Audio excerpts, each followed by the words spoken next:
Unless you're on a swim team, a basketball team, football team, soccer team, you get my point, right?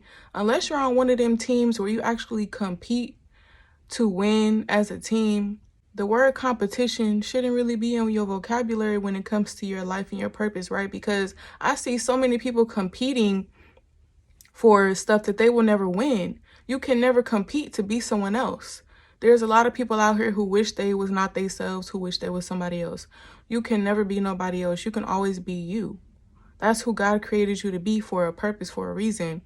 A lot of us go through certain things in life and we're like, well, I wish I had this person's life. I wish I had this person's bank account. But you don't know what they went through, though. You don't know what spiritual warfare they going through. You're able to see the money, the cars, the jewelry, the chains, the whatever, right?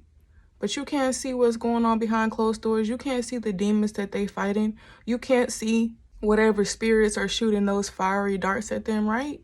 Never wish upon a star on something that you have no idea what's going on in full capacity, right?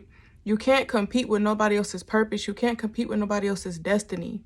You can only compete with your former self and want to be better than you used to be 2 years ago, 6 months ago. You know what I'm saying? I know it gets hard when we try to compare our money, compare our intelligence, compare our vocabulary, compare our materialistic objects, but try your best to not do that. Try to focus on what you do have. Try to stop focusing on what you don't have. A lot of us are very blessed and we focus too much on what we want and what we don't have.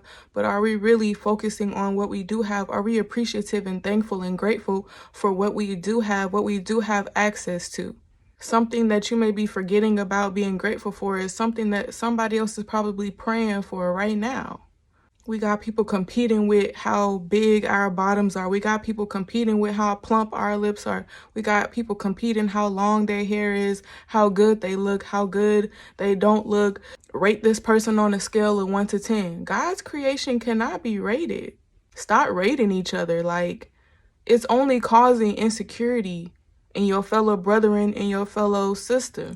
A lot of these things are pointless, they're meaningless. It causes confusion, frustration, insecurities. You got people comparing everything that they can compare. You got people competing about stuff that they will never win. You can only be you. You got people out here stealing people's identities, trying to wear the same hairstyle, trying to look exactly like, talk like, walk like the person. That's real creepy. That sounds a little bit demonic and obsessive and kind of weird, you know what I'm saying? Which brings me to my other point, is to stay prayed up and pray protection for you and your family and your bloodline and the people who love you and the people that you love, because you never know who's plotting on you. You never know who's slithering through the grass. They could have the biggest smile on their face. They could have the same blood in their veins as you. Y'all could be sharing the same bloodline, but they a snake. So just stay aware, stay vigilant. Focus on you and your relationship with God. Focus on what God has for you. That's only for you. That's meant only for you and your DNA. Okay?